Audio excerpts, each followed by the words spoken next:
कक्षा 12वीं भौतिक विज्ञान के चैप्टर नंबर 6 विद्युत चुंबकीय प्रेरण का एक टॉपिक है जो कि आपका है लेंज का नियम। काफी इंपॉर्टेंट टॉपिक है और बिल्कुल लॉजिक से भरा हुआ है, जिसको हम एकदम सहज सरल और आसान भाषा में बिल्कुल समझने वाले हैं। देखिए, लेंज का नियम आया कहां से, तो हमने आपको इसके पहले वाले वीडियो में विद्युत चुंबकीय प्रेरण की घटना बताई थी। विद्युत चुंबकीय प्रेरण की घटना क्या थी कि जैसे आपकी एक ये कुंडली है, इस कुंडली में आपका लगा हुआ है कोई गैल्वेनोमीटर और इस कुंडली के पास अगर हम कोई चुंबक को लेकर के आते हैं, किसी चुंबक को लेकर के आते हैं, तो जब चुंबक और कुंडली के मध्य सापेक्ष गति होती है तो इसके सापेक्ष गति के कारण इसमें उपस्थित चुंबकीय फ्लक्स के मान में चुंबकीय क्षेत्र रेखाओं की संख्या में परिवर्तन होता है, जिसके कारण इस कुंडली में एक प्रेरित विद्युत वाहक बल उत्पन्न हो जाता है, जो कि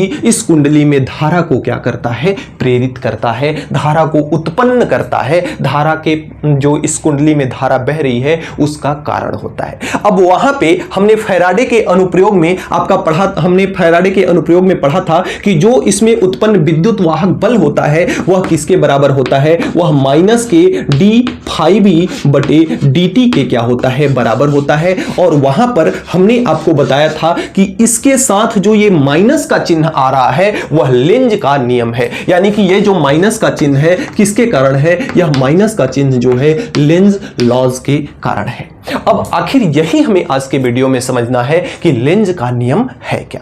इसके लिए आप एकदम पेन और कॉपी लेकर के बैठें, जो भी बातें यहां पर बताई जा रही हैं उन बातों को बकायदा नोट्स करते चलें। और दूसरी बात कि जो चीजें आपको याद करने वाली हैं उन चीजों को आप कमेंट बॉक्स में एक बार जरूर मेंशन करें, ताकि वे चीजें हमेशा के लिए आपको याद हो जाएं। और अगर इसका आपको नोट्स चाहिए, जो भी यहां पढ़ाया जाता है, जो भी बताया जाता है, इसका नोट्स आपको हमारे टेलीग्राम चैनल पर प्रॉपर लिखा हुआ मिल जाएगा, जिसे आप वहां से देख सकते हैं। और टेलीग्राम चैनल का लिंक हमारे वीडियो के डिस्क्रिप्शन बॉक्स में उपलब्ध है। आइए अब बात करते हैं कि लेंज के नियम को। लेंज का नियम है क्या। देखिए, अगर आपको लेंज का नियम समझना है तो एक बात याद रखना होगा, हमेशा आपको विरोध, हमेशा क्या बात रखना याद होगा, विरोध, जिसे हम अपोज कहते हैं। तो विरोध आप याद रखेंगे कि विरोध होता क्या है। जैसे अगर आप अपने समाज में, अपने घर गांव में कोई भी अगर अच्छा कार्य करने चले तो आपके विरोध में कुछ ना कुछ लोग खड़े हो जाएंगे, आपके उस कार्य का विरोध करेंगे जो कार्य आप करना चाहते हो, चाहे भले ही वो समाज के हित में हो या समाज के अहित में हो। समाज के हित में होगा तो भी विरोध करेंगे और समाज के अहित में होगा तो भी विरोध। कहने का मतलब कि यदि आप कोई अच्छा कार्य करते हैं तो भी आपके विरोध करने वाले मिल जाएंगे, और जब बुरा कार्य करेंगे तब तो विरोध करने वालों की भरमार पड़ी रहेगी। उसी प्रकार से आप एक वर्ड याद रखेंगे, विरोध। अब एक एग्जांपल हम आपके साथ लेते हैं कि जैसे अगर यहां पे दो कुंडली है, दो कुंडली इस प्रकार, एक ही कुंडली है, हमने इस प्रकार से बना दिया दोनों को अलग अलग थोड़ा सा समझने के लिए। और अगर इस कुंडली के पास हम चुंबक का ये S सिरा है और ये N, इसी कुंडली के पास चुंबक का यह S सिरा है और ये N। अब हमारे पास हमको यह जानना है यहां पर कि जब इस चुंबक को कुंडली के पास लाते हैं तो आखिर ये कुंडली का ये वाला जो सिरा है यह N की भांति व्यवहार करेगा, या ये जो कुंडली का ये वाला सिरा है यह S की भांति व्यवहार करेगा। अब इसके लिए एक एग्जांपल आप समझिएगा। कोई आपके पास अगर आकर के ये कह दे कि मैं एक बार खाना खाता हूं और हमेशा के लिए खाना खाना हमको नहीं पड़ता है, तो क्या आप मानेंगे, बोलेंगे कि ये तो पागल है, जब खाना नहीं खाओगे तो आपको ऊर्जा कहां से मिलेगी। या कोई आपसे ये कहे कि हमारे पास एक ऐसी गाड़ी है जिसमें मैं एक बार पेट्रोल डालता हूं तो फिर से दोबारा डालने की जरूरत नहीं पड़ती, तो क्या आप मानोगे, आप उसे तुरंत कहोगे कि क्या है, पागल है। क्यों? क्योंकि अगर आपको चलना है, अगर गाड़ी में गतिज ऊर्जा चाहिए तो उसको एनर्जी देना होगा, उस ऊर्जा को वह गतिज ऊर्जा में बदलेगा ताकि आपकी गाड़ी क्या हो सके, चल सके। आप बोल कैसे सकते हैं, आप साथ खड़े कैसे रह सकते हैं जब तक आप भोजन खाते हैं, भोजन आपके पेट में रहता है, भोजन से आपको एनर्जी मिलती है और आप बोल पाते हैं। ठीक उसी प्रकार अगर मान लो यहां पे N और S रहे, क्या रहे, N और S रहे। तो अगर आप इस प्रकार का अगर कंडीशन रहे और आप इस चुंबक को कुंडली के पास लेकर के जाते हो तो आप जानते हो कि N और S में जबरदस्त तरीके का प्यार होता है। और कैसा प्यार होता है कि जब आपका N S के पास जाएगा तो S N को अपने आप से ही क्या करेगा, खींच देगा, अपने आप से ही इसको क्या करेगा, कुंडली के पास लेके आ जाएगा। लेकिन अगर N को N के पास लेके जाओगे तो यह इसका क्या करेगा, विरोध करेगा। क्या चीजों को आप लिंक कर पा रहे हो? यानी कि अगर आप यहां पे कुछ कार्य करोगे तभी कुछ परिणाम देखने को मिलेगा, अगर आप कार्य नहीं करते हो तो आपको किसी भी प्रकार का परिणाम प्राप्त होने वाला नहीं है। ठीक उसी प्रकार से अगर हम इस N को इस कुंडली के पास लेकर के जाते हैं, अगर यहां पे S उत्पन्न हो जाता है, अगर यहां पे S उत्पन्न हो जाता है तो यह N को अपने आप खींच लेगा। यानी हमको चुंबक को कुंडली के पास लेकर के जाने की जरूरत नहीं है, यहां पे कार्य अपने आप हो जा रहा है। तो यानी कि ये वो वाली गाड़ी है जिसमें हम एक बार पेट्रोल डाल दें तो हमेशा के लिए क्या करने लगे, चलने लगे। लेकिन ये वो गाड़ी है कि जैसे अब अगर हम इसको N को N के पास लेकर के जाते हैं तो N और N के मध्य प्रतिकर्षण होता है, धक्का देते हैं। और ये जब धक्का देते हैं तो इनके प्रतिकर्षण के खिलाफ हमको कार्य करना पड़ता है, इसमें हमें ऊर्जा लगानी पड़ती है। और जब हम इसमें ऊर्जा लगाते हैं तो वही ऊर्जा किस में परिवर्तित हो जाती है, विद्युत वाहक बल में परिवर्तित हो जाती है, जो इस कुंडली में धारा को क्या करती है, प्रेरित करती है। तो ये आपकी वो वाली गाड़ी है जिसमें आपको चलने के लिए हमेशा पेट्रोल डालना पड़ता है। यानी इस प्रतिकर्षण बल के खिलाफ आपको क्या करना पड़ता है, कार्य करना पड़ता है। तो बेशक ये वाला जो आपका एग्जाम्पल है वह सही है और ये वाला एग्जाम्पल आपका क्या है, गलत है। अब यही है आपका लेंज का नियम। अब अगर हमें यहां पे देखना हो कि किस तरफ धारा बह रही है, अगर इसमें हमें देखना हो कि किस तरफ धारा बह रही है, तो यहां पे हमने आपको बताया था पिछले चैप्टर्स में कि कभी भी हमें अगर चुंबकीय क्षेत्र की दिशा चाहिए, भाई इधर क्या बन रहा है, N, हमें धारा की दिशा में उंगलियों को घुमाना होता है तो अंगूठा आपका बताता है चुंबकीय क्षेत्र। अब ये कुंडली आपकी ऐसे रखी हुई है, कुंडली ऐसे रखी हुई है, तो अगर हम हाथ को ऐसे घुमाएंगे तब आपका अंगूठा इधर आएगा और अंगूठे के तरफ हमेशा N बनता है और उसके अपोजिट साइड हमेशा क्या बनता है, S बनता है। तो यानी कि इस कुंडली में धारा इस प्रकार से बह रही है तब अंगूठा इधर आ रहा है। यानी इसमें जो धारा की दिशा है, इसमें धारा की जो दिशा है ऐसे है, इसमें धारा की दिशा कैसे है, इस प्रकार से है। लेकिन इसमें अगर S इधर बन रहा है तो हमें उंगलियों को ऐसे घुमाना पड़ेगा, उंगलियों को ऐसे घुमाना पड़ेगा, तब जाके अंगूठा उधर आएगा। यानी इसमें जो धारा की दिशा है, इसमें जो धारा, भाई अंगूठा हम ऐसे घुमाएंगे, उंगलियों को ऐसे घुमाएंगे, उंगलियों को ऐसे घुमाएंगे तब जाकर के अंगूठा हमारा उधर आएगा। यानी धारा की दिशा इसमें इधर बह रही है, जो कि क्या है, जो कि क्या है, आपके इसके विपरीत है। इधर N बन रहा है और इधर क्या बन रहा है, S बन रहा है। अब मोटे तौर पर अगर हम लेंज के नियम को समझना चाहें तो लेंज का नियम जो है मुख्यतः ये जो आपके इसमें ये आपकी क्या है, ये आपकी प्रेरित धारा है, यह आपकी क्या है, प्रेरित धारा है। तो सन 1834 ईस्वी में, कब, सन 1834 ईस्वी में आपके एक जर्मन वैज्ञानिक थे लेंज, जिन्होंने प्रेरित धारा की दिशा को ज्ञात करने हेतु एक नियम प्रतिपादित किया, एक नियम दिया, जिस नियम को हम लेंज के नियम के नाम से जानते हैं। तो कमेंट बॉक्स में लिखिए कि सन 1834 ईस्वी में वैज्ञानिक लेंज ने, जर्मन वैज्ञानिक लेंज ने एक प्रेरित विद्युत धारा की दिशा को की गणना हेतु, प्रेरित विद्युत धारा की दिशा ज्ञात करने हेतु एक नियम प्रतिपादित किया, जिस नियम को हम लेंज के नियम के नाम से जानते हैं। देखिए लेंज का नियम जो इसकी थ्योरी है ना, ये थ्योरी आपकी यहां पे लिखी हुई है। इस थ्योरी को अगर मैं ऐसे पढ़ के आपको समझाऊं तो बिल्कुल से अटपटा लगेगा, लेकिन आइए मैं कुछ एग्जांपल से यहां लेता हूं जिसके माध्यम से इस थ्योरी को जब आप समझेंगे तो बिल्कुल पूरी तरह से ये थ्योरी हलवा हो जाएगी और हमेशा के लिए आपके कंफ्यूजन दूर हो जाएंगे, समझेंगे। देखिए लेंज के नियम को समझने के लिए जो आपको एक की पॉइंट है वह क्या है, जो की पॉइंट है वह क्या है, आपका विरोध। अगर आप अपोज को याद रखेंगे, अगर आप विरोध को याद रखेंगे तो लेंज का नियम आपको आसानी होगी। जैसे अगर एग्जाम्पल नंबर पहला जो है हमारा, पहले एग्जाम्पल में कंडीशन क्या है कि हम इस कुंडली के चुंबक के S सिरा को इस कुंडली के पास लेकर के, यानी इस चुंबक को इधर लेकर के आ रहे हैं, तो आखिर इस कुंडली में धारा की दिशा क्या होगी, इसमें हम S को इस चुंबक से दूर लेकर के जा रहे हैं तो इस कुंडली में धारा की दिशा क्या होगी? इसमें हम N को पास लेकर के जा रहे हैं तब इस कुंडली में धारा की दिशा क्या होगी? इसमें N को दूर लेकर के जा रहे हैं, इसमें N को हम पास लेकर के जा रहे हैं, इसमें N को दूर लेकर के जा रहे हैं कुंडली से, तब यहां पे इसमें धारा की दिशा क्या होगी?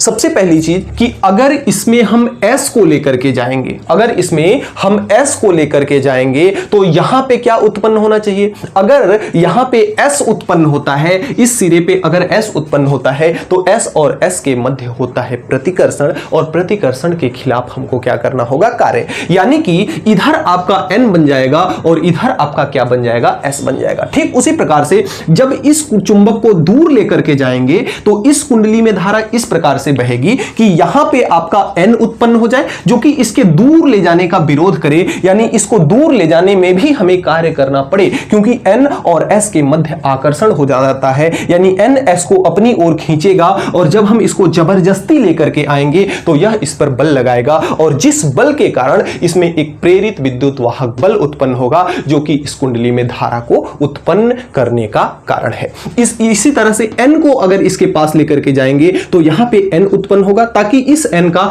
पास ले जाने का विरोध कर सके, तो यहां पे N होगा, तो N के अपोजिट क्या होता है? S होता है। अगर N को दूर लेके जा रहे हैं तो ये दूर चुंबक ना जाए उसके कारण यहां पे S उत्पन्न होगा और इधर क्या उत्पन्न होगा? N। अब हमें धारा की दिशा को देखनी है। धारा की दिशा को देखने के लिए हमें अपने सीधे हाथ की उंगलियों को काम में लेना है। सीधे हाथ की उंगलियों का नियम क्या कहता है? धारा की दिशा में उंगलियों को घुमाना है तो अंगूठा आपका बताएगा चुंबकीय क्षेत्र की दिशा।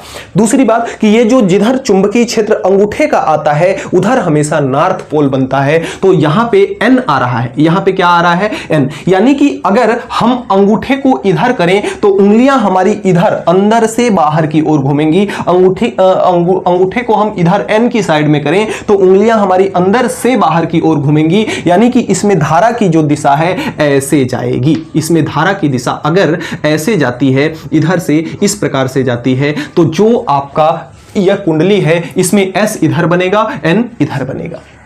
समझ पा रहे हो बात? अगर यहां पे N सिरा बन रहा है तब इसमें धारा कैसे बहेगी? यानी अंगूठा आपका इधर आना चाहिए तो उंगलियों को आपको ऊपर से नीचे की ओर घुमाना पड़ेगा, तो इसमें धारा ऊपर से नीचे की ओर आएगी, इसमें धारा ऊपर से नीचे की ओर आएगी, तो इसमें धारा का मान इधर होगा।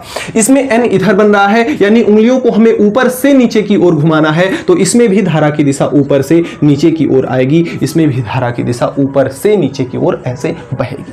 अगर यहां पे देखें तो यहां S आ रहा है, इधर N आ रहा है, यानी अंगूठे को हमें उधर करना है और जब अंगूठा उधर आएगा तो आपकी उंगलियां आपकी इस तरह से घूमेंगी, यानी कि इसमें जो धारा की दिशा है नीचे से ऊपर की ओर आएगी, तो यहां पे धारा की दिशा नीचे से कहां जाएगी? ऊपर की ओर आएगी। तो इस प्रकार से यहां पे हम धारा की दिशा को क्या कर सकते हैं? ज्ञात कर सकते हैं। अब यहां पे देखिए इन चारों एग्जाम्पल में पहला, दूसरा, तीसरा और चौथा, इन चारों एग्जाम्पल्स में हुआ क्या? चारों एग्जाम्पल्स में हुआ क्या? चारों एग्जाम्पल्स में हुआ ये कि जब हम S को इस कुंडली के पास लेकर के आ रहे थे तो इस कुंडली का ये वाला जो हिस्सा है इस पर इस प्रकार से इस कुंडली में धारा बही कि ताकि यहां पर S उत्पन्न हो। जब S को हम दूर लेकर के जा रहे थे तो इस कुंडली में इस प्रकार की धारा बही ताकि यहां पे N उत्पन्न हो और उसके अंदर क्या हो सके? विरोध हो सके। जब इसमें हम N लेकर के जा रहे थे तो इसमें इस प्रकार की धारा बही कि ताकि यहां पर N उत्पन्न हो और उस चुंबक को पास लाने का क्या कर सके? विरोध कर सके। यहां पे N जब हम दूर लेकर के जा रहे थे तो यहां पे S उत्पन्न हुआ ताकि उस दूर ले जाने का विरोध कर सके। लेकिन एक बात समझिए कि इसमें धारा क्यों बह रही है? चुंबक और कुंडली के मध्य सापेक्ष गति के कारण। चुंबक और कुंडली के मध्य जब सापेक्ष गति हो रही है तब उसमें धारा प्रवाहित हो रही है, और वह धारा कैसा बह रही है? ताकि जिस कारण से वह उत्पन्न हो रही है उसी का विरोध कर रही है। देखिए कैसे कि जब N को दूर ले जाने के कारण इसमें धारा उत्पन्न हो रही है, N को पास ले जाने के कारण इसमें धारा उत्पन्न हो रही है, S को दूर ले जाने के कारण इसमें धारा उत्पन्न हो रही है, S को पास ले जाने के कारण इसमें धारा उत्पन्न हो रही है। लेकिन N को दूर ले जाने के कारण इसमें धारा उत्पन्न हो रही है, लेकिन उसी दूर ले जाने का विरोध भी कर रही है कि यह S इस N को दूर जाना नहीं चाहता है। N को पास ले जाने के कारण इसमें धारा उत्पन्न हो रही है, लेकिन यहां पे N को पास लाने का विरोध किया जा रहा है। ठीक उसी प्रकार से आप पढ़िए परिभाषा को अब कि परिपथ में प्रेरित धारा की दिशा इस प्रकार से होती है। परिपथ में जो धारा प्रेरित हो रही है इसकी दिशा इस प्रकार से होती है कि वह उस कारण का विरोध कर सके जिसके कारण वह उत्पन्न होती है, वह उस कारण का विरोध कर सके, वह उस कारण का विरोध कर सके जिस कारण से वह उत्पन्न होती है। उम्मीद करते हैं कि यह जरूर आपको परिभाषा हलवा हो गई होगी, और एक बार अगर परिभाषा समझ में आई होगी तो आप कमेंट बॉक्स में एस जरूर लिखें। दूसरी बात फिर से एक बार समझिए कि यहां पे एस क्यों उत्पन्न, इसमें प्रेरित धारा इस दिशा में उत्पन्न हो रही है ताकि यहां पे एस बन सके, और जिस कारण से एस को पास ले जाने के से हमें क्या उत्पन्न हो रही है, विद्युत धारा। तो जिस कारण से उत्पन्न हो रही है उसी कारण का विरोध कर सके इस दिशा में धारा बहती है। परिभाषा को पढ़िएगा कि परिपथ में प्रेरित विद्युत धारा की दिशा इस प्रकार से होती है कि वह उस कारण का विरोध कर सके जिसके कारण वह क्या होती है, उत्पन्न होती है। यही आपका लेंज का नियम है। एक नंबर में प्रश्न पूछेगा कि सिद्ध कीजिए कि या समझाइए कि जो आपका लेंज का नियम है ऊर्जा संरक्षण का पालन करता है। ऊर्जा संरक्षण का नियम क्या होता है कि कभी भी ऊर्जा को ना तो उत्पन्न किया जा सकता है और ना ही ऊर्जा को नष्ट किया जा सकता है। यहां पे देखिए क्या ऊर्जा के नियम का पालन हुआ या उल्लंघन हुआ। अगर ऐसा होता कि ऐसी गाड़ी आपकी होती कि उसमें एक बार पेट्रोल डालने पर वह हमेशा चलती जाती तो ऊर्जा संरक्षण के नियम का उल्लंघन होता, क्योंकि ऊर्जा का नियम कहता है, ऊर्जा संरक्षण का नियम कहता है कि ऊर्जा को ना तो उत्पन्न किया जा सकता है और ना ही खत्म किया जा सकता है। ऊर्जा को बस एक रूप से दूसरे रूप में बदला जा सकता है। जैसे पेट्रोल एक आपकी ऊर्जा है, पेट्रोल आपकी क्या है, एक ऊर्जा है। उस ऊर्जा को जब हम डालते हैं उसकी टंकी में तो उस गाड़ी के द्वारा उस ऊर्जा का रूपांतरण गतिज ऊर्जा में कर दिया जाता है। ठीक उसी प्रकार से यहां पे हम जो कार्य करने की क्षमता ही क्या है, ऊर्जा है। यहां पे प्रतिकर्षण हो रहा है और इस प्रतिकर्षण बल के खिलाफ हमें जो कार्य करना पड़ रहा है वह इसकी विद्युत ऊर्जा में क्या हो रहा है, परिवर्तित हो जा रहा है। तो जब हम कुंडली के एस सिरे को कुंडली के पास लेकर के जाते हैं तो कुंडली का चुंबक के सामने वाला सिरा एस उत्पन्न करता है, क्योंकि वह इस एस का क्या कर सके, विरोध कर सके, और उस प्रतिकर्षण के खिलाफ हमें क्या करना पड़ता है, कार्य करना पड़ता है। और वही कार्य, वही ऊर्जा किस में बदल जाती है, प्रेरित धारा में बदल जाती है। इसलिए यह जो ऊर्जा संरक्षण, यह जो लेंज का नियम है, यह ऊर्जा संरक्षण के नियम का पालन करता है। आइए ये प्यारा सा एग्जांपल है। यदि आपको ये एग्जांपल हलवा हो चुका है तो ये भी एग्जांपल एकदम अच्छे से समझ में आ जाना चाहिए। हमने आपको बताया है कि जैसे अगर कोई आपका तीर जा रहा है तो उस तीर का जो नुकीला वाला हिस्सा होगा अगर आपके सामने आ रहा है तो वह उसका नुकीला वाला हिस्सा दिखेगा और उस नुकीले वाले हिस्से को हम डार्ट से निरूपित करते हैं। और यह आपका जब तीर है तो अगर तीर आपसे दूर जा रहा है तो इसका इस तीर का पिछला वाला हिस्सा दिखेगा या और उस हिस्से को हम क्रॉस से डिनोट करते हैं। तो यहां पे जो चुंबकीय क्षेत्र है वह क्रॉस से है। क्रॉस का मतलब आपसे दूर जा रहा है, यानी तीर का पिछला वाला हिस्सा दिख रहा है तो उसे हम किससे डिनोट करते हैं, क्रॉस से। तो यहां पे जो चुंबकीय क्षेत्र है आपसे कहां जा रहा है, दूर, यानी कि ये जो आपका समतल है, ग्रीन बोर्ड है, इससे दूर जा रहा है अंदर की ओर। तो यहां पे जो चुंबकीय क्षेत्र है एक समान चुंबकीय क्षेत्र है और जिसकी दिशा अंदर की ओर है।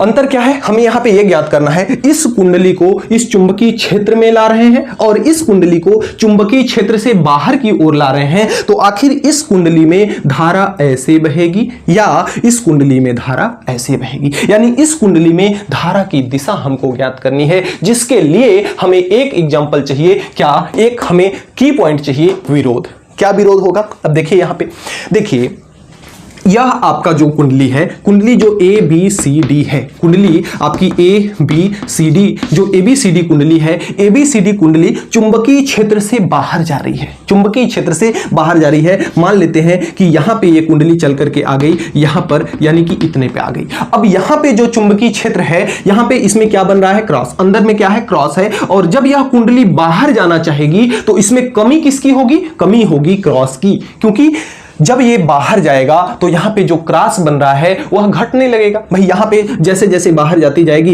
इसका क्रॉस यानी कि चुंबकीय फ्लक्स की संख्या में परिवर्तन होता चला जाएगा। और जब इसका क्रॉस कम होने लगेगा तो वह क्या करेगी, उस कम होने का विरोध करेगी, यानी इस कुंडली में धारा इस प्रकार से बहेगी कि यहां भी क्रॉस बन सके, क्योंकि क्रॉस की कमी हो रही है।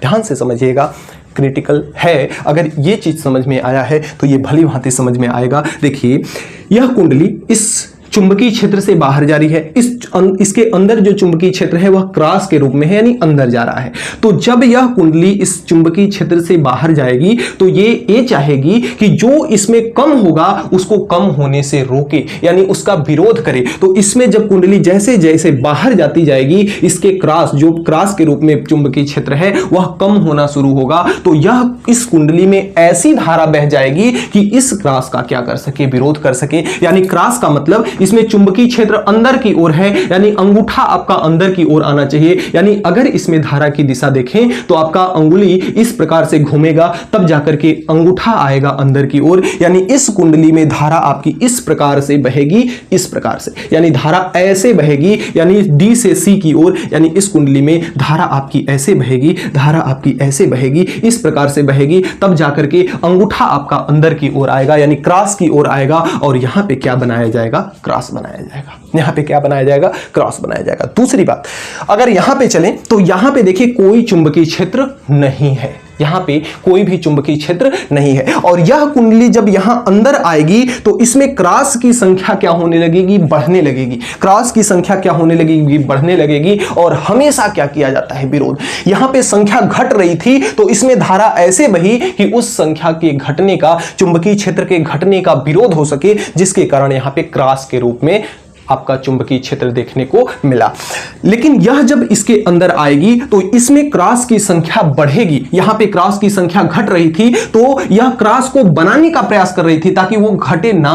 और यहां पे आपका जो अंदर जाएगी कुंडली तो यहां पे क्रॉस की संख्या बढ़ेगी। तो ये कुंडली ये चाहेगी कि इसकी क्रॉस में कमी आए, यानी यहां पे क्या बने, डॉट बने। और डॉट बनने का मतलब कि आपकी तरफ, तो अंगूठा कहां आना चाहिए, आपकी तरफ। तो उंगलियों को आपको ऐसे घुमाना पड़ेगा, तब अंगूठा आएगा आपकी तरफ। तो उंगलियां जिधर घूमती हैं वही आपकी होती है धारा की दिशा। तो इसमें धारा इस प्रकार से बह जाएगी, यानी जो आपकी कुंडली MNOP है, MNOP है, इसमें जो धारा की दिशा होगी M से N और N से O और O से P होगी। और ये जो कुंडली है इसमें जो धारा की दिशा है A से D, A से D, A से D और D से C और C से B और B से A की ओर इसमें धारा क्या होगी, बहेगी। तो यही आपका है लेंज का नियम, जिसे हमने एकदम आपको देसी भाषा में समझाने का प्रयास किया है। एक बात लेंज के नियम में याद रखिएगा कि कोई किसी भी कुंडली में जो प्रेरित धारा उत्पन्न होती है वह सदैव उस कारण का विरोध करती है जिस कारण से वह उत्पन्न होती है। यही आपका है लेंज का नियम। तो आज की वीडियो में इतना ही। हमें उम्मीद है कि आज हमने जो भी पढ़ा आपको अच्छे से समझ में आया होगा। फिर भी किसी भी प्रकार का अगर कोई डाउट है तो नीचे कमेंट बॉक्स में आप कमेंट जरूर कीजिएगा, आपकी प्रॉब्लम को सॉल्व किया जाएगा। धन्यवाद।